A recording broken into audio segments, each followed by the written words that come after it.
So, kita naman, umaga na naman, mag-ano, ako mag-prepare mga almusal, baon ng anak ko. Pag umaga talaga naman, pero pagkatapos naman ay, punta na naman sa taniman ko. Yan ang ano ko, rotation sa isang araw, sa maghapon. Hindi na ako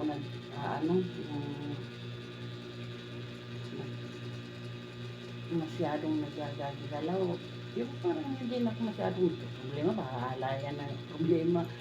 Bahala yung mga gawain na yan, mag-antay yan sa akin.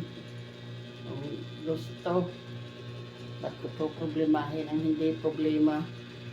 Pag problema mo ang problema, ay talaga problema ka, di ba? Ganon. Ganun lang guys. Technique lang yan na hindi ka problema sa problema.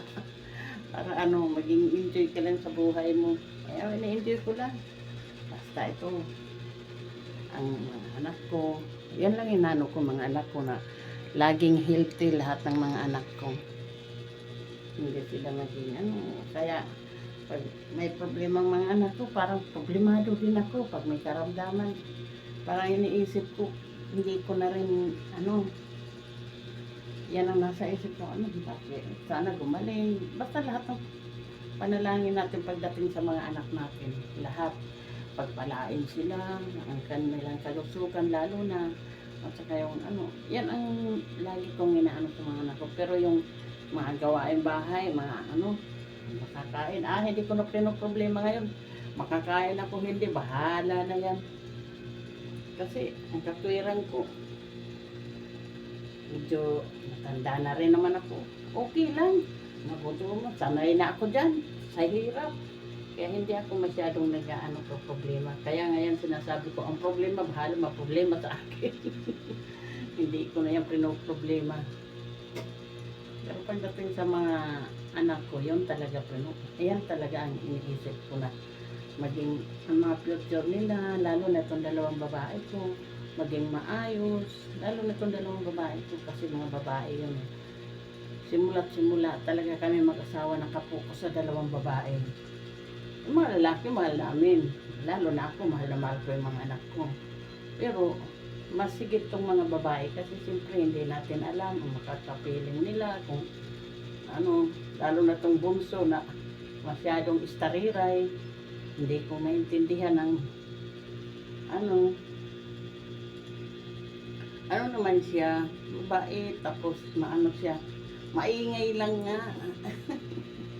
Hindi mo ang bunganga. Tinalo pa ako sa bunganga, noon mabunganga ako, pero mas sigit pa sa akin yan. Surrender ako sa bunganga. Kawawa lang yung jowa niya, pero okay lang naman, mabait naman kasi yung kanilang mga nagiging partner, jowa nila, mababait naman. Ako sa akin, masaya na ako sa nila. Pero ang iniisip ko lang yung mga karamdaman nila, sana gumaling na kung may karamdaman man sila. Lalo na yung anak kong si Joanna. Iniisip ko talaga na sana yung kanyang kalakasan, kasi ang trabaho niya masarap. Pati itong babae, itong bunso ko, ang trabaho talagang hirap sila. Although nasa mga opisina sila, pero mas stress sila kaysa yung nagpupupukpuk lang yan dyan. Kasi ang mga construction, pagod lang. Pero ang nila, talagang stress sila sa buhay. Itong mga Diyos. Kaya, yun talaga, ang buhay. Sige, ako.